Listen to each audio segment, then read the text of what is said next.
ውድ ጠለስ ሚዲያ ቤተሰቦች ሰላም ጤና ይስጥልን። ይህ በጠለስ ሚዲያ ባሳየ ደርቤ የሚቀርበው የሐምሌ 19 ቀን 2018 ዓ.ም የዘወትር ዝግጅታችን ነው። ዛሬ የዓመቱ ገብርኤል ነው። እናም የኦርቶዶክስ እምነት ተከታይ የሆናችሁ ወገኖች እንኳን ለቅዱስ ገብርኤል በዓል አደረሳችሁ ማለት ወዳለሁ። በተረፈ ጠለስ ሚዲያን ሰብስክራይብ በማድረግ ሜምበር በመሆን ስቲከሮችን በማበርከት አበረታቱ ዘንድ ጠይቄ በቀጥታ ወደ ዕለቱ ፕሮግራም አልፋለሁኝ።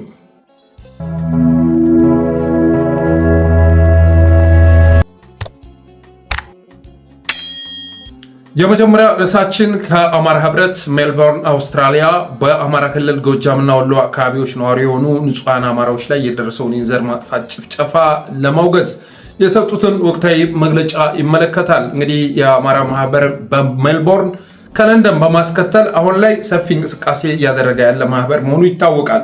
በትናንትናው ዕለትም በወሎና በጎጃም አካባቢ የተፈጸመውን ጥቃት በማስመልከት የሚከተለውን አጭር መግለጫ አውጥቷል። የአብይ አህመድ ፋሽስታዊ አፓርታይዳዊ አገዛዝ ከሚያዝያ 2023 ጀምሮ ላለፉት 3 ዓመታት በአማራ ህዝብ ላይ ሰፊ ጦርነት ከፍቶ የዘር ማጥፋት ጭፍጨፋ ጄኖሳይድ ሲፈጽም መቆየቱ ይታወቃል።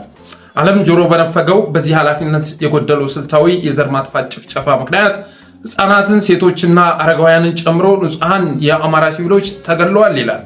ቆስለዋል፣ በቡድን ተደፍረዋል፣ ሀብት ንብረታቸው ወድሟል፣ ከሀገር ተሰደዋል።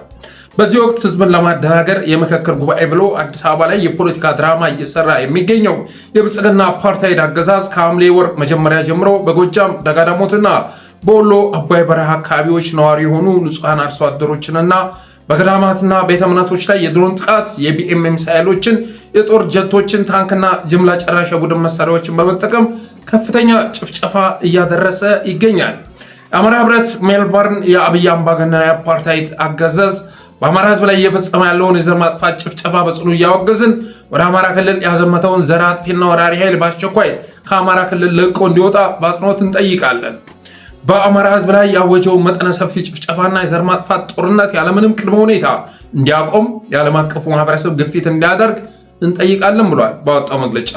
በዚህ የጦር ወንጀል ተሳታፊ የሆኑ ባለድርሻ አካላት አብይ አህመድና የጦር መሪዎቹ በንጹሃን አማራ ወገኖቻችን ላይ ለፈጸሙት የጅምላ ግድያዎች፣ የቡድን አስገድዶ መድፈር፣ የሀብት ውድመትና ዓለም አቀፍ የሰብአዊ መብት ጥሰቶች ዓለም አቀፍ የፍትህ ተቋማት በጉዳዩ ጣልቃ ገብተው ፍትሐዊና ገለልተኛ የሆነ ምርመራ እንዲያደርጉና ህጋዊ እርምጃ እንዲወስዱ በጥብቅ እናሳስባለን ብሏል ማህበሩ ባወጣው መግለጫ። የአማራ ህብረት ሜልቦርን በጦርነት ጊዜ ከጦርነት ጋር ግንኙነት የሌላቸው ንጹሃን ላይ በሚፈጸሙ ወንጀሎችና በሌሎች ከባድ የዓለም አቀፍ ህግ ጥሰቶች ተጠያቂ የሆኑ የጦርነት መሪዎች በተገቢው የህግ ሂደት ተጠያቂ መሆን አለባቸው ብለን እናምናለን። በንጹሃን ሲቪሎች ላይ የሚደርሰውን ሰቆቃ በዝምታ መመልከትና እርምጃ ለመውሰድ ሰብአዊ ቀውሱን የበለጠ የሚያባብስ መሆኑንም ለማስገንዘብ እንወዳለን።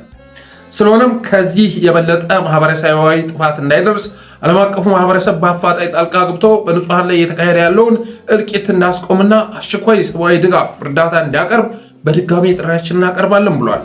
በመጨረሻም በዚህ ጦርነት ሰለባ የሆኑ ንጹሃን ወገኖቻችን ለደረሰባቸው ግፍና የዘር ማጥፋት ጭፍጨፋ የተሰማንን ጥልቅ ሐዘን በተሰበረ ልብ ሆነን እየገለጸን በአብይ አህመድ አገዛዝ ግፍና በደል እየተፈጸመበት ያለው የአማራ ህዝብ ሰላም፣ ደህንነት፣ ፍትህና መሰረታዊ ሰብአዊ መብቶቹ በዘላቂነት እንዲከበሩለት እንጠይቃለን። በአማራ ህዝብ ላይ የዘር ማጥፋት ጭፍጨፋ የፈጸሙ ባለድርሻ አካላት የብልጽግና አገዛዝ የፖለቲካ መሪዎችና የጦር ጀኔራሎች ለፍርድ እንዲቀርቡና ለተጎዳው ህዝባችን ፍትህ እንዲሰጥ እየጠየቅን ይህ ሁሉ ግፍና መከራ ለደረሰባቸው የአማራ ወገኖቻችን ፈጣሪ ብርታትና መጽናናትን እንዲሰጣቸው የሞቱትንም ነፍሳቸውን እንዲምርልን አምላካችን እንለምናለን። ህልውናችን በተባበረ ክንዳችን። አማራ ህብረት ሜልቦርን አውስትራሊያ ይላል። ጥሩ መግለጫ ነው የወጣው። እንግዲህ የአማራ ማህበር በሜልቦርን ከለንደን ፋኖ በማስከተል ከዚህ በፊትም በተደጋጋሚ ገልጫዋለሁ። ወደ አደባባይ በመውጣትም ለህዝባቸው ድምፅ በመሆን የሚታወቁ ወገኖች ናቸው። ስለዚህ ማህበሩ ትናንት ባወጣው መግለጫም በጎጃምና በወሎ አካባቢዎች የተፈጸመውን ጥቃት አውግዟል።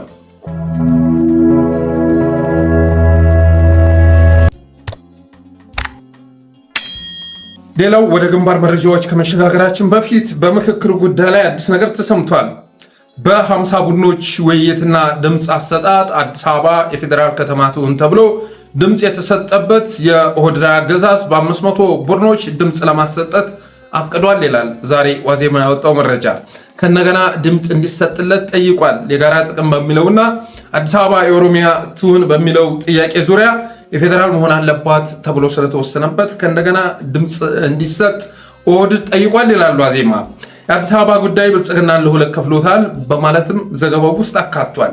ግማሹ አዲስ አበባ የፌዴራል መሆን አለባት ይላል፣ ሌሎቹ ደግሞ የለም የኦሮሚያ ክልል መሆን አለባት በማለታቸው የተነሳ ብልጽግና በአዲስ አበባ ጉዳይ ለሁለት ተከፍሏል ይላል ዋዜማ ሬዲዮ።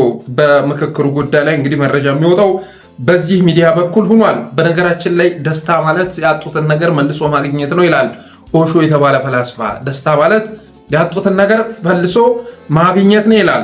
አዲስ አበባ የኦሮሚያ ክልል ልትሆን ነው ብለው ሩቁን ካሳዩ በኋላ አዲስ አበባ የፌዴራል ልትሆን ነው ብለው ሊያስደስቱ ይሞክራሉ። መጀመሪያ የኦሮሚያ ክልል ልትሆን ነው የሚል ዜና ይነግሩሃል፣ ሩቁን ያሳዩሃል ማለት ነው። የሰማውን ያሳዩና የጣራውን ያሳካሉ፣ ነባሩን ያሳካሉ። አሁን ባለው ሁኔታ እኮ አዲስ አበባ የፌዴራል መንግስት መቀመጫ ነች አይደለም? በህግ ደረጃ የፌዴራል መንግስቱ መቀመጫ መሆኗ ይታወቃል። ግን እየተፈጸመ ያለውን ነገር ስትመለከት ደግሞ ከፌዴራል ወደ ክልል እየተንሸራተተች መሆኑ ይገባሃል። እና ሩቁን አሳይተው ትልቁን ጥያቄ የጠይቁህና መካከለኛውን ነባሩን ተግባራዊ በማድረግ ምንም ነገር ሳይቀይሩ ሊያስፈነጥዙ ይሞክራሉ። እንደ እውነቱ ከሆነ ግን አዲስ አበባ ራስ ገዝ ብትሆን፣ አዲስ አበባ የኦሮሚያ ክልል ብትሆን፣ አዲስ አበባ የፌዴራል ብትሆን ምንድን ነው ለውጥ የሚያመጣው? አዳነች አቤቤ የምትባል በኮንጎ ጫማ ወደ አዲስ አበባ መታ አዲስ አበባን ለማስተዳደር የበቃ ሴትዮ እስከ መራቻት ድረስ አብይ አህመድ የተባለ ዘረኛ መሪ 4 ኪሎ ቤተ መንግስት እስከተቀመጠ ድረስ በአዳነች አቤቤ እና በአብይ አህመድ የሚመራው ኦህዴድ አገዛዝ ስልጣን ላይ እስካለ ድረስ አዲስ አበባ ክልል ብትሆን የፌዴራል ብትሆን የኦሮሚያ ክልል ብትሆን ምንድነው ልዩነቱ? ምንድነው ልዩነቱ? ለአዲስ አበባዎች ለኢትዮጵያኖች ያለው ልዩነት ምንድን ነው? ግማሹን በኮሪደር ውድመት፣ ግማሹን በሳት ሰፈርህን እያወደሙ ያፈናቅሉሃል። ክልልም ብትሆን ከኦሮሚያ ክልል ስር ብትሆን የፌዴራል ብትሆን ራሷን የቻለች ክልል ብትሆን ይሄ እንደው አይቀርልህም። ነባሩን የህብረተሰብ ክፍል ማባረሩ የሚቀር ጉዳይ አይደለም። ግማሹን በግብር፣ ግማሹን በመዋጮ፣ ግማሹን በገታ ማደሄቱም ተጠናክሮ ይቀጥላል እና የአገዛዝ እስካለ ድረስ አዳነች አቤቤ የምትመራት አዲስ አበባ ኦሮሚያ ክልል ውስጥ ልትገባ ፌዴራል ላይ ብትቀመጥ ምንድን ነው ልዩነቱ? በነገራችን ላይ አዲስ አበባ በኦሮሞ ልጆች መመራት የለባትም ብዬ ማስብ ሰው አይደለሁም። እንደዛ አይደለሁም። አስተሳሰባቸውን ነው እየተቃወምኩ ያለሁት፣ ማንነታቸውን አይደለም። አብይ አህመድ ባለፉት ጊዜያት ሲሰራ የነበረውን ነገር መሰረት በማድረግ ነው እየተቃወምኩ ያለሁት እንጂ ከበሻሻ የተወለደ መሆኑ አይደለም። ከየትም አካባቢ የመጣ ከንቲባ ሊመራት ይችላል። ግን አዲስ አበባን ከማስተዳደር በፊት አዲስ አበባዎችን መቀበል ያስፈልጋል። የኔ ህዝብ ይሄ ነው ብሎ መቀበል ያስፈልጋል። የአዲስ አበባን ህዝብ እንደ መጤ እንደ ወራሪ የሚመለከት ኃይል ግን አዲስ አበባ በኦሮሚያ ስርም ብትሆን በፌዴራልም ስር ብትሆን ራሷን የቻለች ክልል ብትሆንም አሰራሩን ሊቀይር አይችልም ማለት እወዳለሁ። በተረፈ ትናንት እኮ ወሰን አበጅተው ነበር አይደል? አዲስ አበባን አካል ቆራርጠው ግዙፉን አካል ቆርጠው ወስደው ሸገር የምትባል ከተማ አዋቅረው ነበር። ሸገርን ካዋቀሩ በኋላ ፊንፊኔ ማለታቸውን አቆሙ እንዴ? ሳር ቤት እየመጡ ሜክሲኮ እየመጡ ትልልቅ ህንፃዎቻቸውን የክልል ህንፃዎቻቸውን መትከላቸውን አቆሙ እንዴ? እንደገና አዲስ አበባን የመሰልቀጥ ጥረታቸውን አቆሙ እንዴ? የአዲስ አበባ ህዝብ አንተኛው በቃ ከሸገር ውጭ ስለሆንክ በፌዴራል ስር ነህ ብለው ተውት እንዴ? የኛ ህዝብ ብለው ሲቀበሉ ታያችሁ? በፍጹም እንደዛ አልተደረገም። ሸገር ከተዋቀረች በኋላ ነው እንደገና ከመሃል እየጠራረጉ ማስወጣት የተጀመረው። የአዲስ አበባን ህዝብ የካሳንችስ የቄራ የተለያዩ ፒያሳ የነበረውን ማህበረሰብ ክፍል እየጠራረጉ ወደ ኦሮሚያ ክልል የመበታተን ስራ ነው የሰሩት። ወደ ኩዮ ፈቼ ወደ ቱሉ ድምቱ ነው የሸኙት አይደል? እንደዛ ነው የተደረገው። የመሃል አዲስ አበባን ህዝብ እየጠራረጉ የኦሮሚያ ክልል ነዋሪ አድርገውታል። ቤተመንግስቱም ፎርዛት ማተር አሁን ላይ እኮ ቤተመንግስቱ ራሱ ሸገር ውስጥ ገብቷል፣ ኦሮሚያ ክልል ውስጥ ገብቷል እኮ። ፌዴራል መንግስት እኮ መቀመጫውን ሸገር ከተማ ውስጥ አድርጓል። ያው ሸገር ኦሮሚያ ነው ስለሚሉ እነሱ ማለት ነው። እኔ ይህን አልቀበልም። ይህን ልቀበል አልችልም። ደብረ ዘይትን አልቀበልም። ናዝሬትን ወደ አዳማ፣ ደብረ ዘይትን ወደ ቢሾፍቱ ለመቀየር የሚያደርጉትን ጥረት ራሱ አልቀበልም። ታሪክን መሰረት አድርገን የምናወራ ከሆነ ብዙ የሚወራ ነገር አለ። ትናንት እነማን ነበሩ? የሽምብራ ኩሬ ጦርነት ሲካሄድ የነበረው የት ነበር ብሎ መጠየቅ ያስፈልጋል። እና እነሱ የሚሉትን እየተቀበሉ ያንን ተግባራዊ እያደረጉ ስሙን እያጸደቁ መጓዙ ተገቢነት የለውም። የሚገርማችሁ ነገር ግን አለማያ የሚባለውን አለማያ ዩኒቨርሲቲ የተቆረቆረበትን አካባቢ ሐሮማያ ደብረ ዘይትን ቢሾፍቱ ናዝሬትን አዳማ ማለታቸው አይደለም። ወሎ ስትመጣ አሁንም ወረኢሉ ወረሂመኑ እያለ የሚጠራ መኖሩ ነው። እንደዛ እያለ የሚጠራ አማራ መኖሩ ነው። ወሎ እኮ ማለት በዛ በ16ኛው ክፍለ ዘመን ወሎ አካባቢን የቀያየረው ሉባ ነው አይደል? በሱ ነው እየተጠራ የሚገኝ። ከዛ በፊት ቤት አማራ መሆኑን በተለያዩ መጽሐፎች ላይ ተጽፎ ይገኛል። በነ አባባህሪ በነ ፍራንቺስኮ አልቫሬስ መጽሐፍ ጭምር የተጠቀሰ ጉዳይ ነው እና እነሱ አካሄዳቸው በብልጣብልጥነት የተሞላ ነው። ጌታዬ ዓላማቸውን አይዘነጉም። ትናንትና እና አሰበ ተፈሪ ዛሬ ተቀይሮ ጭሮ ተብሏል አይደለ? ሁሉንም እየቀየሩት ይገኛሉ። የአማራ የሚመስል ስያሜ ያላቸውን ከተሞች ስያሜያቸውን እየቀያየሩ ይገኛሉ። አዲስ አበባንም በተመሳሳይ መልኩ የአፍሪካ ህብረት መቀመጫ የሆነችውን የኢትዮጵያ መዲና የሆነችውን ከተማ ፊንፊኔ ማድረጋቸውን አጠናክረው ቀጥለዋል። እኔ እንደዚህ አይነት ነገር እንኳ ስንት ዲፕሎማት በያዘች ከተማ ሊያደርጉ አይችሉም የሚል እምነት ነበር የመጀመሪያ አካባቢ ማለት ነው። አባቴ ይዘውት የመጡት ፍኖተ ካርታ ግን ተግባራዊ እንዳያደርጉ እንቅፋት የሚሆን ነገር አላጋጠማቸውም። ስለዚህ እና አዳነች አቤቤ መጥተው ሸገርን በማካለል እና አዲስ አበባ እና ሸገርን መለየት ይችለናል፣ ወሰን አበጅተናል ካሉ በኋላ መልሰው ለኦሮሚያ እየቦረቦሩ ሲሰጧት ነው ያየ ነው። ለውድድ ሲያስረክቧት ነው ያየ ነው። አብይ አህመድም አዳነች አቤቤም ጭምር። ለዛ ነው የአብይ አህመድ ፍቃድ ስለሆነ ነው እንጂ እንዴት ነው አብይ አህመድን መቀመጫ ልታሳጠው የምትችለው? አስበሃል? ፌዴራል መንግስት ተብሎ በጠቅላይ ሚኒስትርነት የተቀመጠው አብይ አህመድ ነው። አብይ አህመድ መቀመጫ አይገባውም፣ የፌዴራል መንግስቱ መቀመጫ አይገባውም ብሎ ሽመልስ አብዲሳ ከነገና ድምፅ ይሰጥልኝ ብሎ ሲጠይቅ አስበዋል? ይሄ የእነ አብይ የሽመልስ የጋራ ጨዋታ ነው፣ የጋራ ቁማር ነው፣ የጋራ ድራማ ነው ማለት ወዳለሁኝ።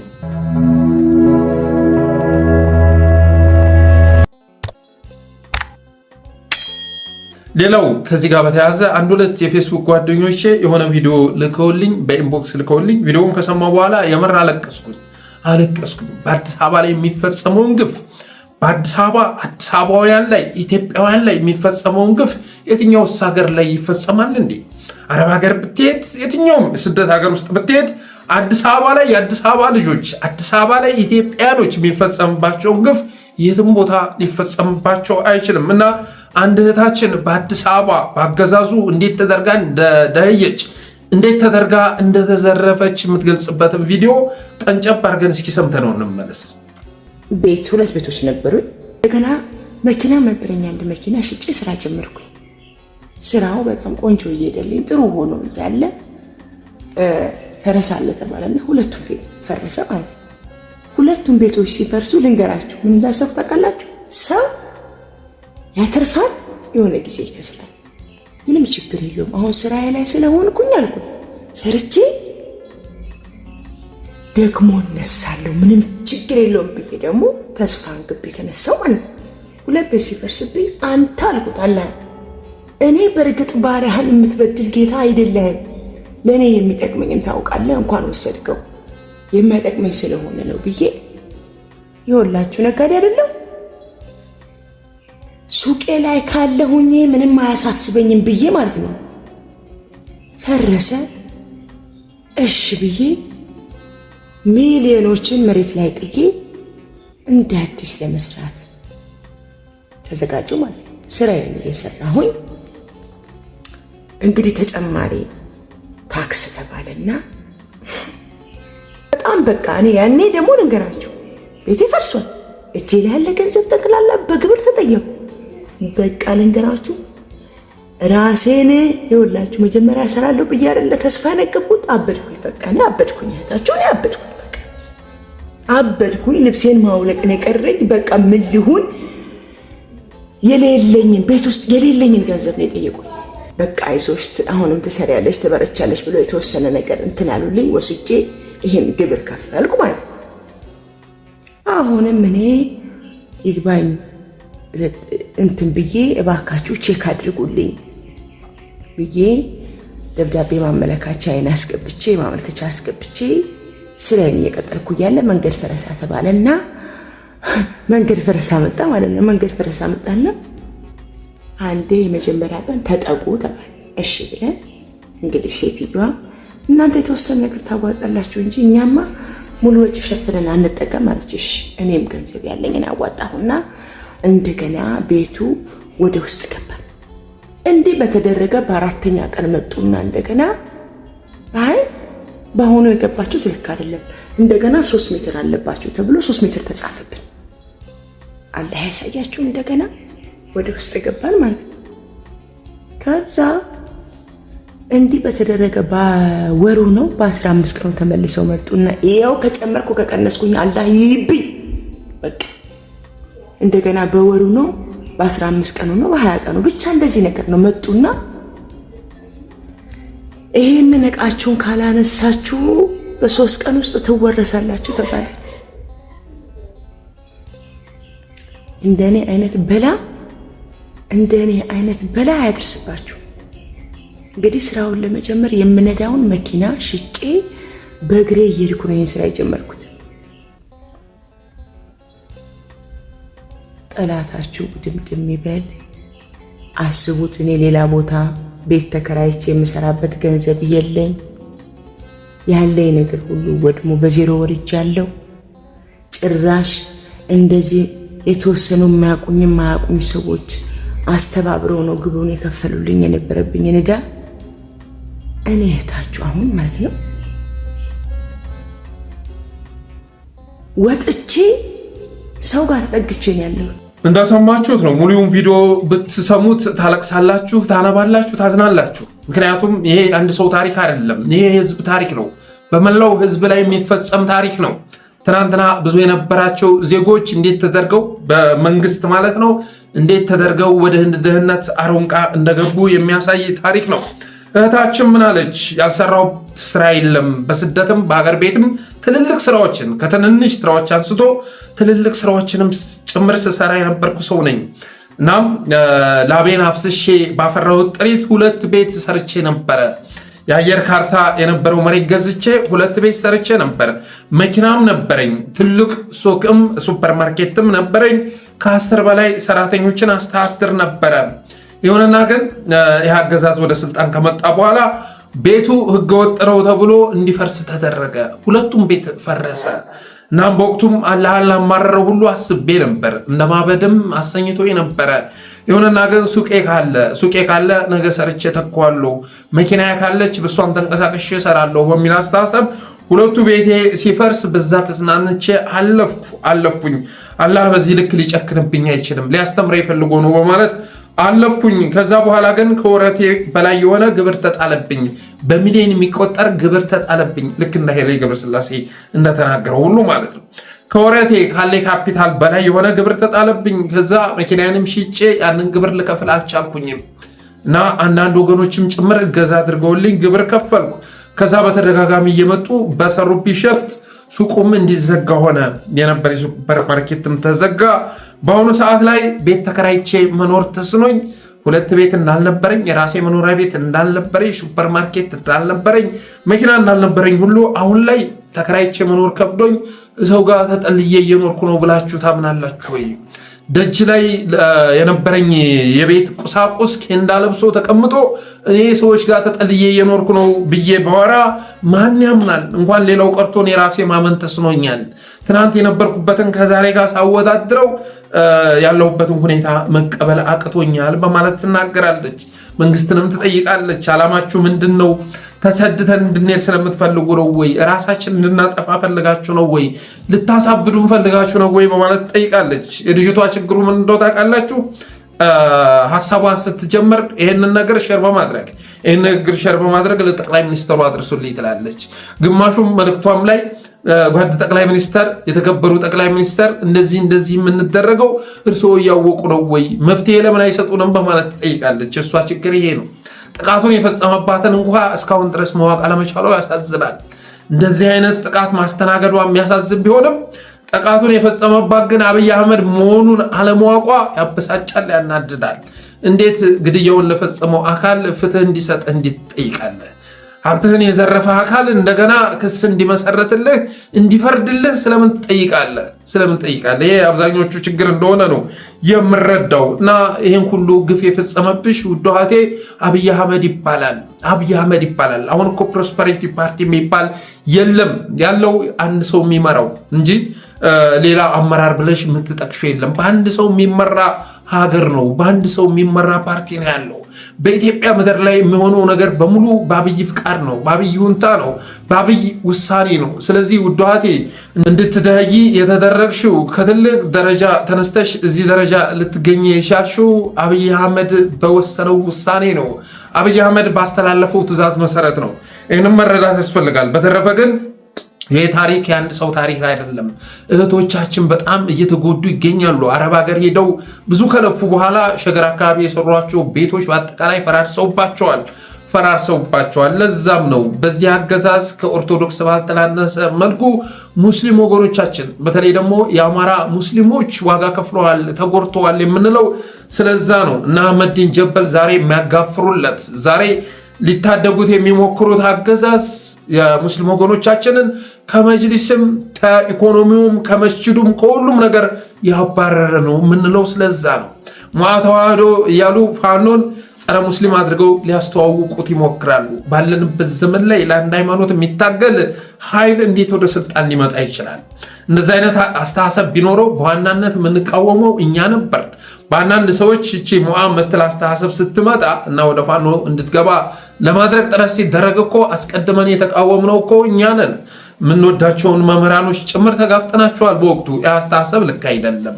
ሌሎች የሃይማኖት ተከታዮች ካገዛዙ ጎን እንዲሰለፉ የሚያደርግ ነው። ሙስሊሙ ፕሮቴስታንቱ ስጋት ተሰምቶት ያገዛዙ ደጋፊ እንዲሆን የሚያደርግ ነው። ስለዚህ ልትሰሩት ያሰባችሁት ሀሳብ አገዛዙን የሚያተርፍ ነው። እሱን ለመገርሰስ የሚረዳ አይደለም። የፋኖን ትግር የሚያሟሽሽ ነው። አማራው ለሁለት ተከፋፍሎ ግማሹ ከአገዛዙ ጎን ተሰልፎ፣ ግማሹ ደግሞ ከፋኖ ጎን ተሰልፎ እንዲጠፋፋ የሚያደርግ ነው ብለን የተቃወምነው ስለዛ ነው። በተረፈ ግን እነ አህመዲን ጀበል፣ እነ ሙጅባ አሚኖ፣ እነ አብዱልጀሊል ሻሃሊ ካሳ የሚያገለግሉት የሚላላኩት አገዛዝ በዋናነት ተጠቂ ያደረገው ሙስሊም እህቶቻችንን ወገኖቻችንን ነው። በሸገር ቤታቸውን ያፈረሰው አረብ ሀገር ሲሸቅሉ የነበሩ እህቶቻችን ስንት ዓመት እድሜያቸውን ገብረው የሰሩትን ያፈሩትን ጥሪት ነው። ወለጋ ላይ የጨፈጨፈው ሙስሊሞችን ነው። ዛሬ አማራ ክልል ላይ የሚፈጽመው የድሮን ጥቃት የሚተኩሰው ከባድ መሳሪያ ማተብ ያለውንና ማተብ የሌለውን እየመረጠ የሚያጠቃ አይደለም። በጅምላ የሚጨፈጭፍ ነው። በጅምላ የሚወድም ነው። ይህም መረዳት ያስፈልጋል። ትናንት አህመዲን ጀበል እኛ ኢትዮጵያውያን ክርስትና ተሰድተው ከውጭ ሲመጡ ተቀበልናቸው፣ ሙስሊሞችን ተቀበልናቸው፣ አይሁዶችን ተቀበልናቸው የሚል አርቲክል አጋርቷል። አንዳንዶች ሀሳብ መልካም ሀሳብ መስሏቸው በተለይም ደግሞ ሙስሊም ወገኖች ሲቀባበሉን ነበር። ትልቅ ሀሳብ እንደተላለፈ ቆጥረውት አባቴ በማንነትም ስንመለከት እኮ ዘግይቶ ይመጣለ ሌሎችን እያጠፋ እያዋደመ ይመጣለ። ዛሬ አህመዲን ጀበል የተወለደበት አካባቢ እኮ ትናንትና የናሪያ ህዝብ ሲኖርበት የነበረ አካባቢ ነው አይደለም እንዴ? እንደዛ ነው። ታሪክም መለስ አድርጎ መቆፈር ያስፈልጋል። የምትፈልገውን ብቻ እየመረጥ አታምጣ። የማይጥምህንም ለመቀበል ዝግጁ መሆን አለብህ። ታሪክ ውስጥ ብያ ውስጥ ገብተህ የምትጎረጉር ከሆነ የማይጥምህንም ጭምር ልትቀበለው ይገባል። ትናንትና ናሪያ የነበረበት ጃንጃሮ ምናምን የመሳሰሉ እኮ በጅማ አካባቢ የነበሩ ማንነቶች ወድመዋል፣ ጠፍተዋል። ግን አህመዲን ጀበል ሊያስተላልፍ የፈለገው ሀሳብ መመሰላችሁ ክርስትናንና እስልምናን ከመቀበላችን በፊት ዋቅ የፈታ ነበርን የሚለውን የኦነግ ሀሳብ ነው ለማቀንቀን ትናንት የሞከረው። ብዙዎች አልገባቸውም እንጂ የኦነግ ምሁራን የሚናገሩት ነው። ክርስትና መጤ ነው፣ እስልምና መጤ ነው፣ እዚህ ሀገር ላይ የነበረው ሃይማኖት ዋቅ የፈታ ነው የሚለውን ነው ለማቀንቀን የሞከረው። ግን አብዛኞቹ ደግሞ ይህን ባለመረዳት መልእክቱን እያንሸራሸሩት ይገኛሉ። በተረፈ እንግዲህ እህታችን የተናገረችው ታሪክ በድፍን አዲስ አበባ የሚከናወን ነው ማለት ይቻላል። አማርኛ ተናጋሪ እስከሆንክ ድረስ ሆን ብሎ የሚያደህይ መንግስት ወደ ስልጣን መጥቷል። ሆን ብሎ የሚያደህይ የታችን ችግሯ ምን እንደው ታውቃላችሁ? አንደኛ ይህንም ሁሉ በደልና ግፍ የፈጸሙባት እነማን እንደሆኑ አለማወቋ ነው። ጠቅላይ ሚኒስትሩ መሆኑን አለማወቋ ነው አንደኛ ጥፋቷ። ሁለተኛ ጥፋቷ ደግሞ ሁሉንም እንቁላሏን አንድ ባስኬት ውስጥ ማስቀመጧ ነው። አዲስ አበባ እኮ በጠላት የምትመራ ከተማ ሆናለች እኮ። ህዝብን ጠላት ብሎ የፈረጀ ይህ ህዝብ ሊጠፋ ይገባዋል፣ ሊደህይ ይገባዋል፣ ሊፈናቀል ይገባዋል ብሎ በወሰነ መንግስት የምትመራ ከተማ ናች። እና ያላትን ካፒታል በሙሉ አዲስ አበባ ላይ ኢንቨስት ማድረጓ ነው የጎዳት። ክፍለ ሀገር ላይ ቢሆን እንኳ ቢያንስ በዚህ ደረጃ ጥቃት አይፈጸምባትም ነበር። አንዷን ቤት ሲያፈርሱ አንዱን ይምሩላት ነበር ወይ ደግሞ ገንዘብ ከፍለሽ ህጋዊ አድርጊ የሚል ጥያቄ ይቀርብ ነበረ። ሁሉንም እንድታጣ የተደረገችው ህዝብን፣ አማርኛ ተናጋሪን፣ የትኛውንም ሃይማኖት ተከታይ ቢሆን ማለት ነው ለማድሄት ቆርጦ የተነሳ አገዛዝ የሚመራት ከተማ ውስጥ ኢንቨስት በማድረጓ የተነሳ ነው። እና በዜጎች ላይ እንዲህ አይነት ብዝበዛ የሚፈጽመው አገዛዝ ደግሞ በሺህ የሚቆጠሩ ካሬ ሜትሮችን በቸርች ስም እያከፋፈለ ይገኛል። የአዲስ አበባ መሬት እያቀራመተ ይገኛል። እህታችን የገዛችው መሬት ከፈረሰ በኋላ ጎጆዋ ከፈረሰ በኋላ መሬቱ እኮ ለባለቤቶቹ አይመለሱም። ኦህዴድ ነው የሚሸበጭበው። የመሬት ነጋዴ ነው የሚበልጽግበት። የኦሮሚያ ህዝብ ከዚህ የሚጠቀመው ነገር ሊኖር አይችልም። በተረፈ ግን የኛ መንግስት የኛ ከተማ የምንለው ያስፈልገናል። ይሄ ከዚህ በፊትም እንደተናገርኩት የኛ መንግስት የምንለው የጋራ መንግስት የሁላችን የሚሆነ መንግስት ያስፈልገናል። ይሄ ታሪክ የሁላችንም ጠላት ነው፣ የሁላችንም መንግስት ሳይሆን በኩሉትም ሲነግር ልትመለከተው ትችላለህ። አንዱን ሲበድል ሌላውን በደልን በተመለከተ ማለት ነው የአንዱ ቀላል የአንዱ ከባድ ሊሆን ይችላል። በመጥቀም ረገድ ግን የሚጠቅመው ህዝብ አለ ተብሎ አይታሰብም። ስለዚህ የኛ መንግስት የምንለው የኛ ከተማ የምንለው ሌላ ከተማ ያስፈልገናል፣ ወደፊት ማለት ነው። በኦህዴድ ጊዜ አይደለም፣ ወደፊት የኛ የምንለው መንግስት ከተከልን በኋላ ሌላ ዋና ከተማ ያስፈልገናል። ሌላ ዋና ከተማ አዲስ አበባ አሁን ላይ ከአቅሟ በላይ ስላበጠች ነው ይህ ሁሉ ብጥብጥ እየተፈጠረ የሚገኘው። መሄጃ ያላቸውን በሚል አስተሳሰብ ነው ሁሉም እየጎመዠባት የሚገኘው። እስከ መቼ ድረስ ህንፃ በሰራ ቁጥር ህንፃህን እያየ አይኑ ደግሞ የሚቀላ መጤኑ ተወላጅ እያለ የሚያሰላ አካል ጋር እስከ መቼ ድረስ ስትማዘዝ ትኖራለህ? ሌላ ዋና ከተማ ያስፈልግሃል። ሌላ ዋና ከተማ ይህንም ማድረግ ያስፈልጋል። ምክንያቱም አዲስ አበባ የተለየ ጸጋ የላትም እኮ የተለየ ከሌሎች አካባቢዎች የሚለያት ሰፊ የሆነ ህዝብ መያዟ ነው፣ ዋና ከተማ መባሏ ነው።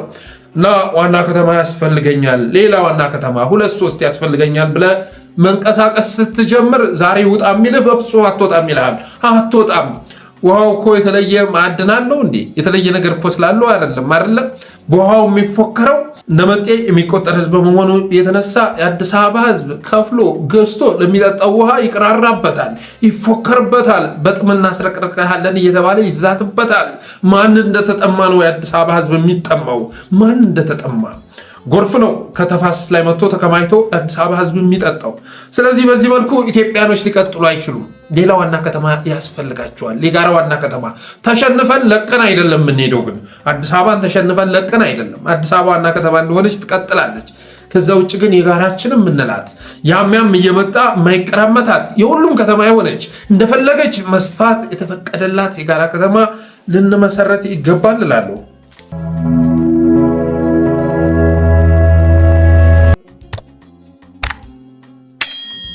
ሌላው የበላይ ዕዝ የአመራር ምደባ በትናንትናው ዕለት ተጠናቋል። የበላይ ዕዝ የአመራር ምደባ ተጠናቋል። በመካከላቸው ያለውን ክፍተት ሞልተው ባለፈው እንግዲህ እነ ባየ ቀናውም ሌላ መግለጫ ሲያወጡ ነበር።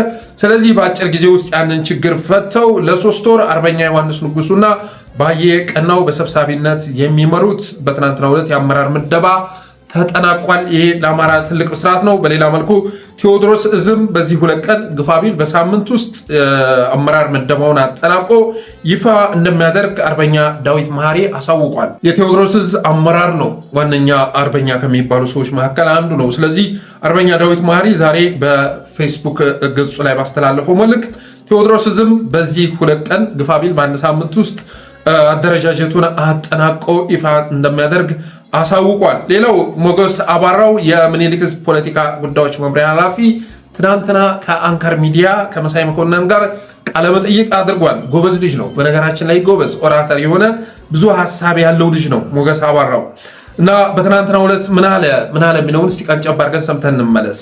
በከፍተኛ ሁኔታ እየተራመድን ነው። ትላንት ተቀምጠን መክረን ይሆናል፣ ትላንት ቆመን ተነጋግረን ይሆናል፣ ትላንት እየተራመድን ይሆናል። ዛሬ እየሮጥን ነው ወይ ደግሞ እየተጓዝን ነው ብለን ነው የምናስበው። አሁን ሪባኑን ለመቁረጥ የመጨረሻው ምዕራፍ ላይ ነን ያለነው። የምንፈልገው ግብ አለ። ያን ግብ ላይ ደርሰን ሪባን ለመቁረጥ ጫፍ ላይ እንደደረስን የሚያመላክቱ ብቻ ሳይሆን በራሳችን እርግጠኞች ነን። ዛሬ ላይ ጎልብተናል። በጎለበት ነው ልክ ደግሞ ሌሎች ጉልበት ያላቸው ኃይሎች ፈልገውን ተገዳዳሪ ብቻ መሆን አይደለም፣ ወደ ማሰባሰብ ጭምር ደርሰናል። በዚህ በኩል ህዝባችን ደስተኛ መሆን ይጠበቅበታል። ያውቃል፣ ደስተኛም ነው። በከፈለው ዋጋ ልክ፣ በከፈለው መስዋዕትነት ልክ፣ በደገፈው ልክ የምንፈልግለት ደረጃ ላይ ደርሷል። እንደሚወክለንም ሁልጊዜ ያረጋግጣል። አሁን ዛሬም ቢሆን ወደ መጨረሻው ሰዓት ወደዛ እየተቃረምን ስለሆነ ህዝባችን ከጎናችን እንዲሆን እንፈልጋለን። በመጀመሪያው የመመከት ደረጃ ነው ያደረግነው። ከመመከት ወደ መሰባሰብ፣ ከመሰባሰብ ኃይል ወደ መፍጠር፣ አደረጃጀት ወደ መፍጠር፣ አደረጃጀት መፍጠር ወደ መልሶ ማጥቃት ወይ ደግሞ ወደ ማድረግ አቅም ነው ይሄ ነው። እሱ 3 ዓመት ሁሉ እያጠቃ ይመስለዋል። አሁን እየተከላከለ ነው። በነገራችን ላይ እኛ ፍጹም አቅማችን ተጠቅመን ማጥቃት የጀመርን ቀን በራሳችን አቅም ፕላስ ከሌሎች ኃይሎች ጋር በሚኖረን ትብብርና የውጊያ ወይም የትግል አጋርነት ይሄ አገዛዝ የሳምንታት ወይ ደግሞ የወራት ወይ ደግሞ የጀንበር እድሜ ነው የሚኖረው። ይሄ በእርግጠኝነት ነው የምንነግራቸው። እስካሁን ኃይል ፈጥረናል ስንል ዝም ብለን አይደለም። ትናንት ቆመን ነበር። ዛሬ ግን ሪባኑን ለመቁረጥ የመጨረሻው ምዕራፍ ላይ ስለምንገኝ እየሮጥን ነው በማለት ቅጩን ተናግሯል። ይሄ ዝም ብሎ ፕሮፓጋንዳ አይደለም፣ በተግባር እየተሰራ ያለ ነገር መሆኑን አውቃለሁ። ትናንት ቆመን ስንታገል ነበር፣ ራሳችንን ስናደረጃጅ ነበር። ዛሬ ግን ሪባኑን ለመቁረጥ በጣም በፍጥነት ማለት ነው እየሮጥን እየተምሰገዘግን እንገኛለን። የመጨረሻው ምዕራፍ ላይ እንገኛለን። ሌሎችን አሰባስበን እየመጣን ነው። ሌሎችን አሰባስበን እየመጣን ነው። አንዱ ተሸካሚ ሌላው ሸክም ሆኖ ሳይሆን በኩልነት ቁመን ሌሎችን አሰባስበን እየመጣን እንገኛለን። ስለዚህ በጣም በቅርብ ጊዜ ውስጥ አዳዲስ ነገሮች ይከሰታሉ በማለት በትናንትናው ዕለት ብስራት አጋርቶናል። በሳምንት ውስጥ በቀናት ውስጥ ይህን አገዛዝ ገርስሰን እንጥለዋለን። ያንንም ለማድረግ የሚያስችል አደረጃጀት እየሰራን እንገኛለን። ይሄ ደግሞ እንደ አፋብን ብቻ ሳይሆን እንደ ቀጠናም ጭምር እየሄድንበት ያለ ጉዳይ ነው በማለት እቅጩን ተናግሯል። ባለፉት ጊዜያት በጠላት ስንናገራቸው የነበሩ ነገሮች አሁን ላይ በአመራር ደረጃ እየተቀነቀኑ ይገኛሉ፣ ከሁሉም አቅጣጫ ማለት ነው። ከቲዲኤፍም በኩል አሁን ላይ በግልጽ እየተናገሩ ይገኛሉ። በሌላ መልኩ ከአፋብንም በኩል ተባብረን እየመጣን ነው። ይህንንም ከቀናት በፊት ራስ አርበኛ ዘመነ ካሴ ጀነራል ተፈራም ጭምር የተናገሩበት ጉዳይ ነው። በእርግጥም ደግሞ የትግራይ ኃይሎችና የአማራ ኃይሎች ሁለቱም በተመሳሳይ ጊዜ አገዛዙ ላይ ዘመቻ ከከፈቱ በእርግጠኝነት የምነግራችሁ ነገር 15 ቀን በቂያቸው ነው። ይህን አገዛዝ ለማስወገድ 15 ቀን በቂያቸው ነው። ምክንያቱም ህዝቡ ተንገፍግፏል። ህዝቡ ያለው ከነሱ ጋር ነው። ከየትኛውም ኃይል ጋር ነው ህዝቡ። ብቻ ከዚህ መንግስት የሚገላገል ሌላ ኃይል ይምጣለት እንጂ ያንን ለመቀበል ዝግጁ የሆነ ህዝብ ተፈጥሯል። እንደ በፊቱ አይደለም። ታስታውሳላችሁ፣ ያኔ ቲዲኤፍ ወረራ ከፍቶ የነበረ ሰዓት ላይ ወልዲያ ሲገባ ህዝቡ ቤቱን ዘግቶ ቤቱ ቁጭ አለ። አልተቀበላቸውም ነበረ። ማስተላለፉም ከማን ጋር ነበር? ከአገዛዙ ጋር ነበረ። ያኔ ደመላሿ እያልን የምንጠራት ከተማ በቲዲኤፍ ላለመያዝ ያደረገችው ተጋድሎ የሚዘነጋ አልነበረም። አገዛዙ አፈግፍግ የሚል ትዕዛዝ እየሰጠ በቁማር አማራው መውደም አለበት ብሎ በማሰቡ የተነሳ እስከ ሰሜን ሸዋ ድረስ እየገተተ ሊያመጣቸው ማቀዱን ስላልተረዳ የወልዲያ ህዝብ፣ የቆቦ ህዝብ፣ የደሴ ህዝብ ሲታገላቸው ነበረ። አሁን እንደዛ አይደለም አባቴ፣ አሁን እንደዛ አይደለም። ሀይቅ ደረሱ ሲባል የደሴ ህዝብ ወጥቶ ይቀበላቸዋል። ደሴ ገቡ ሲባል የኮምቦልቻ ህዝብ ይቀበላቸዋል። ቆቦን ተቆጣጠሩ ሲባል የወልዲያ ህዝብ፣ የወልዲያ ወጣት ይቀላቀላቸዋል። እንደዛ ነው ጨዋታው፣ እንደዛ ነው። በኦህዴድ ያልተንገፈገፈ የለም፣ በባህደን ያልተንገፈገፈ የለም። አዲስ አበባ ላይ ባለፈው እንዳልኳችሁ አርሚ 71 ተዋቅሯል እያለ ይገኛል። ኦህዴድ አርሚ 71 ብሎ ፈርጇቸዋል። በአዲስ አበባ ያሉ አማራዎችን፣ በአዲስ አበባ ያሉ ተጋሪዎችን አርሚ 71 በማለት ፈርጇቸዋል። በቅርቡም አፈሳና አፈና እንደሚጀምር መገመት የሚከብድ አይደለም። በተረፈ ግን በአዲስ አበባ ያለ ተጋሩና አማራ ብቻ አይደለም፣ መላው ኢትዮጵያውያን አባቴ፣ ሲዳማ ብትሄድ መሮታል፣ ሶማሌ ብትሄድ መሮታል፣ አፋር ብትሄድ መሮታል። በነገራችን ላይ ኦጉጉሙ ትናንትና ከባድ የሆነ ዘመቻ አካሂዷል። ከባድ የሆነ ዘመቻ ማለት ነው። በርካታ በአገዛዙ አድማ በታኝና ሚኒሻ ላይ ጉዳት አድርሷል። በክልሉ አድማ በታኝና ሚኒሻ ላይ ጉዳት አድርሷል። ግን ምን እያሉ ሲዘግቡ ነበር? የሶማሌ ንጹሃንን ጨፈጨፈ ኦጉጉሙ የሚል ዜና የብልጽግና የሳይበር ሚሊሻ ሲያንሸራሽር ነበር። ለምን ከተባለ አፋርን ከሶማሌ ጋር ለማታኮስ፣ አፋርን ከሶማሌ ጋር ለማታኮስ የሶማሌ ንጹሃንን ጨፈጨፈ የሚል ዜና ሲነዙ ነበረ። እርግጥ ነው አጎጎሙ የአፋር ክልል ላይ ዘመቻ በከፈተበት ሰዓት ላይ አገዛዙ ደግሞ የራሱን ኃይል በመጠቀም ሶማሌዎች ላይ ጥቃት አድርሶ ሊሆን ይችላል። ይህንን መባነን ያስፈልጋል። ኢትዮጵያውያን በምንም መልኩ ቢሆን አገዛዙ የሚያመጣውን አጀንዳ ልንቀበል አይገባም። ኢቨን በአዲስ አበባ ጉዳይ በዚህ ወቅት ላይ የውዝግብ አጀንዳ እንድትሆን እያደረገ የሚገኘው በህዝብ ልዩነት ላይ ስልጣኑን ለማጽናት እየሞከረ ስላለ ነው። ማንም የሚመክር የለም፣ ማንም የሚወስን የለም። በኢትዮጵያ ጉዳይ ላይ መወሰን የሚችል አንድ ሰው ብቻ ነው። ያም ሰው አብይ አህመድ ይባላል። በኢትዮጵያ ላሉ ችግሮች በሙሉ ተጠያቂው አንድ ሰው ነው። ያ ሰው አብይ አህመድ ይባላል። ይሄ እንደው ዝም ብሎ ሃስቲ ጀነራላይዜሽን አይደለም። እንደዛ አይደለም። ሁሉንም ነገሮች ብትወረብሯቸው ችግርም ሆኖ የምታገኙት አብይን ነው። ውሳኔ ሰጪ ሆኖ የምታገኙት አብይን ነው። ዛሬ እኮ ሰዎች በአጠቃላይ ብልጽግና እንትተው እኮ አብይን የሚወቅሱት ወደው እንዳይመስላችሁ። የግብርና ሚኒስትሩ እሱ ነው። ገቢዎች እሱ ነው፣ አብይ አህመድ ነው። ቱሪዝም ስትሄድ አብይ አህመድ ነው የምታገኘው። የሁሉም ሪፖርት አቅራቢ እሱ እስከሆነ ድረስ በሁሉም ጉዳይ ላይ ውሳኔ የሚያስተላልፈው እሱ እስከሆነ ድረስ የአዲስ አበባ ከንቲባ አዳነች ነች እንዴ? በፍጹም አይደለችም። የአዲስ አበባ ከንቲባ አብይ አህመድ ይባላል። አብይ ነው። እሱ የሚያመጣቸው ሀሳቦች ናቸው ተግባራዊ የሚደረጉት ማለት ነው። ለዛም ነው ሁሉንም ነገር ወሳኙ እሱ ስለሆነ ችግሩም የሚመለከተው አብይ አህመድን ነው የምንለው። ስለዛ ነው አርበኛ ሞገስ አባራው እንደተናገረው ከሌሎች ኃይሎች ጋር ተባብረው ሲመጡ የኢትዮጵያ ሕዝብ አስተላለፉ ከሚመጣው ጋር ነው፣ ካለው ጋር አይደለም። በታሪክ ማለት ነው ከሚመጣው ጋር ነው። ይህንንም አብይ አህመድ ይረዳል። ዛሬ እረፍት ያሳጣው ለጭንቀት የዳረገው ሕዝቡ ከሱ ጎን አለመሰለፉ ነው። ከሱ ጎን የተሰለፈ ሕዝብ አለመኖሩ ነው። ደግሞ እኮ አንድ ብሔርና አንድ ሃይማኖት አለ። ይህች ሀገር የኔ ነች፣ ባለቤቷ እኔ ነኝ ብሎ የደመደመ እየተባለ ይወራልኛል። በምን እድልህ ይህች ሀገር የኔ ነች፣ ባለቤቷ እኔ ነኝ የሚል ህዝብ የለም። አሁን ላይ ወደ አፈሳ የገባኸው ስለዛ ነው። አሁን ላይ ያለው ህዝብ የአገዛዝ የኔ መንግስት ሊሆን አይችልም። ይህንን መንግስት ካላስወገድኩኝ አገር የሚባል የለኝም። ስለዚህ ልታገለው ይገባል። ከየትኛውም ኃይል ጋር ተሰልፌ ልታገለው የሚገባል የሚል ህዝብ ነው ያለው። አባቴ ብቸኛ ባለቤትን የኔ ብሎ የሚያስብ የለም። አማራውማ እየታገለ ይገኛል። ባንዳ እየተባለ እኮ ይገኛል አይደል? ባንዳ እየተባለ የሚፈረጀው ስለዛ ነው። እኔ መሞትላት እንጂ የምገደልባት ሀገር ልትኖረኝ አትችልም። ስለዚህ ውጭ ኃይሎችን አምጥቶ እያዋደመኝ ስለሆነ እኔም ከየትኛው ኃይል ጋር ተባብሬ ህልውናዬን ማትረፍ አለብኝ ብሎ የሚንቀሳቀስ ህዝብ ተፈጥሯል። ለዛም ነው አብይ አህመድ ሚኒሻ እያፈሰ የሚገኘው። ለዛም ነው እና ህዝብማ ከሱ ጎን ቢሰለፍ ኑሮ ይሄኔ አብይ አህመድ ዘና ብሎ ማሳ ውስጥ ሲጎበኝ ታገኘው ነበር። ማሳ ውስጥ የብርሃኑ ጁላ ድንፋታ አይቻልም ነበር። የነባጫ ደበሌ ቀረርቶ የሚቻል አይሆንም ነበረ። ህዝብ ግን አሰላለፉ ከሌላ ኃይል ጋር ስለሆነ አርበኛ ሞገስ አባራው እንደተናገረው በሳምንት ግፋቢል በወር ውስጥ አብይ አህመድን ማስወገድ ይቻላል። እዛም ሂደት ውስጥ እንደሚገኙ የመጨረሻው ምዕራፍ ላይ እንደሚገኙ አርበኛው ትናንት ከአንከር ሚዲያ ጋር ባደረገው ቃለ መጠይቅ ገልጿል።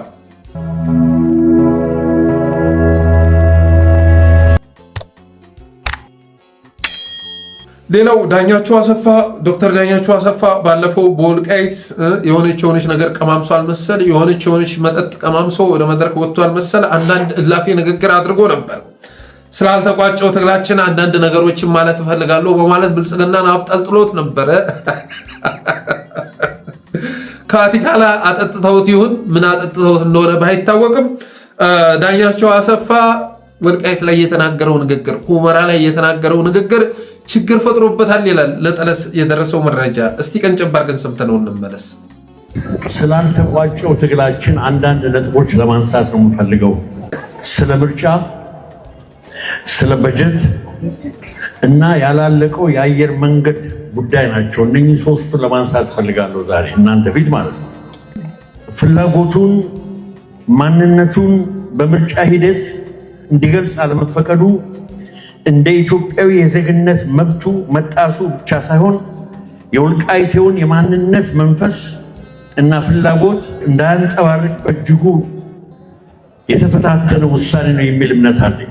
ለምን በጀት አልተፈቀደልንም ለሚለው የህዝብ ተቀዳሚ ጥያቄ የሚከተለውን የህግ ክርክር በመንግስት በኩል ቀርቦልናል። መንግስት ምርጫ የማይካሄደው እንዲሁም በጀት የማይለቀቅላችሁ ህጉ ስለሚከለክለን ነው የሚለው። ባጭሩ ይሄ ነው እየተባለ ያለ ነው። ችግሩ በህግ እስኪፈታ ድረስ ለተወሰነ ጊዜ ምርጫውን በጀቱንም በእርሱ በኩል ማከናወን እንደሚችል ብዙዎች እንረዳለን። የፌዴራል መንግስቱ ተቀብሎ በጀትን ሊሰጠን ይችላል፣ ምርጫውንም ልናካሄድ እንችል ነበር። ይሄ ግን አልሆነም። ለምንድን ነው ይሄ አልሆነ? ማባበል፣ የትግራይን ኤሊቶች ለማባበል አዲስ አበባ የተከማቸዋሉ። ይሄ ማባበል ፖለቲካ ደግሞ ሄዶ ውጤቱ መጥፎ ነው የሚሆነው። አንደኛው ሁለተኛው ፖይንት ይሄ ነው። ወልቃይትና ጎንደርን አይሮፕላን ተዘጋ፣ ባቡር አልተዘረጋ ሊታጠሩ የሚችል ነገር ስለሌለ እንደው ላለቀ ነገር አንዳንድ ወገኖች አዲስ አበባ ባይደክሙ ጥሩ ነው። ለጊዜው እንደው ጀብ ስለሚሉ እዛ ቤተ መንግስት አካባቢ ማለት ነው አዳዲስ ሞሰብ ቀዳጆች ስለመጡብን ነው። ዳኛቸው አሰፋ የተናገረው እንደሰማችሁት ነው። ስለ ምርጫ፣ ስለ በጀት እና ስላላለቀው አየር መንገድ አንዳንድ ነገሮችን ማለት እፈልጋለሁ።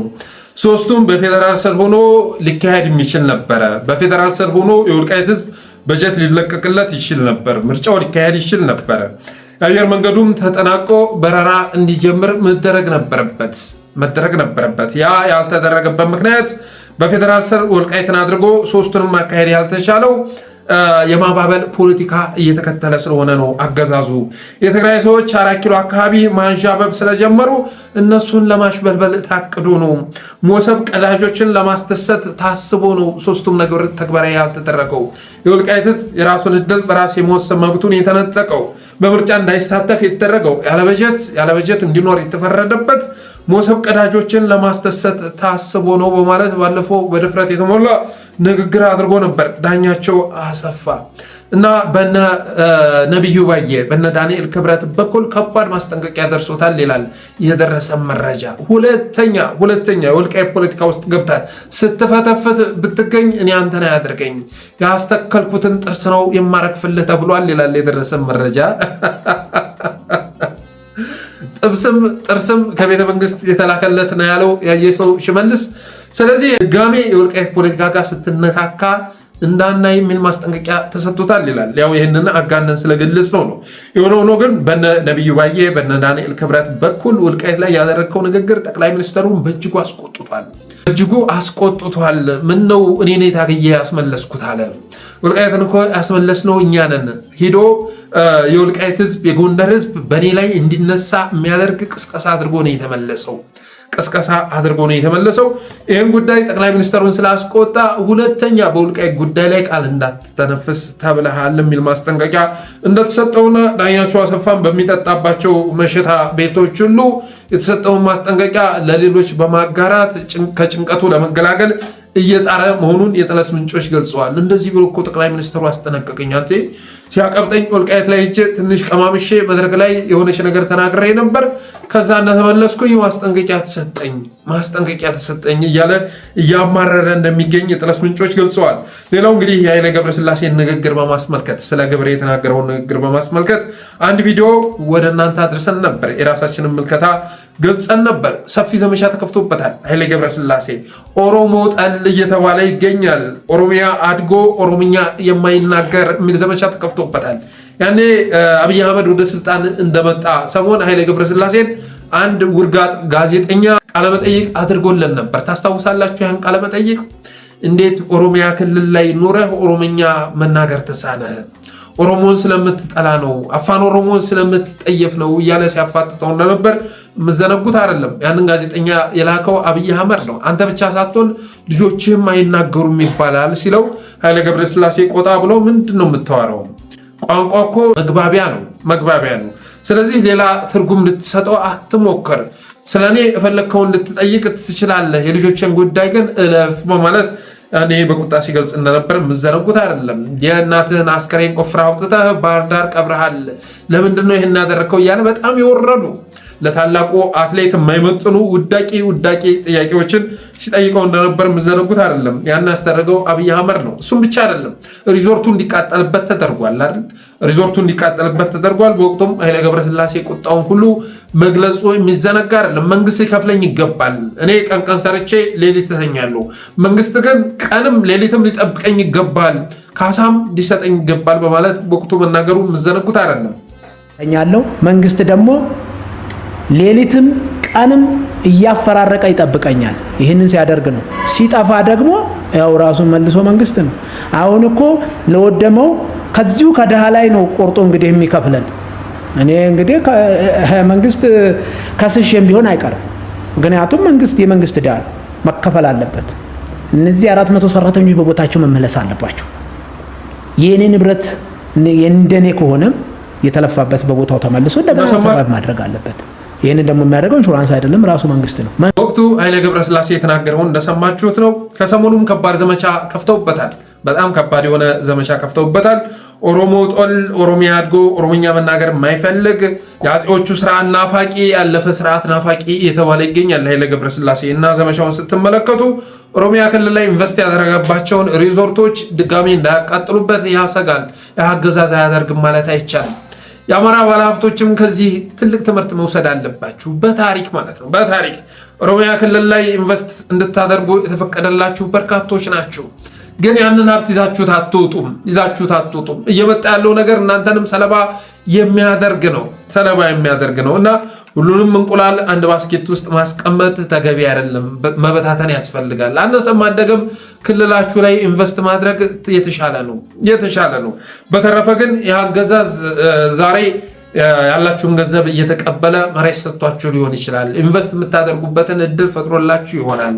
ነገር ግን ባልታወቀ ምክንያት ሀሳቡን ቀይሮ ያላችሁን ነገር እንደሚያሳጣችሁ ጥርጥር የለውም። ለዛውም የአማራ ባለሀብት እየተባላችሁ እየተጠራችሁ እዚች ሀገር ላይ አማራ መኖር የለበትም ብሎ የሚያምን አገዛዝ አዲስ አበባ ላይ ቤት ያላቸውን ሰፈር የነበራቸውን ትዝታ የነበራቸውን እሱን እየደመሰሰ የሚገኝ አገዛዝ የእናንተን ፋብሪካ የእናንተን ኢንዱስትሪ እየጠበቀ ዝንታለም አብሯችሁ የሚኖር እንዳይመስላችሁ።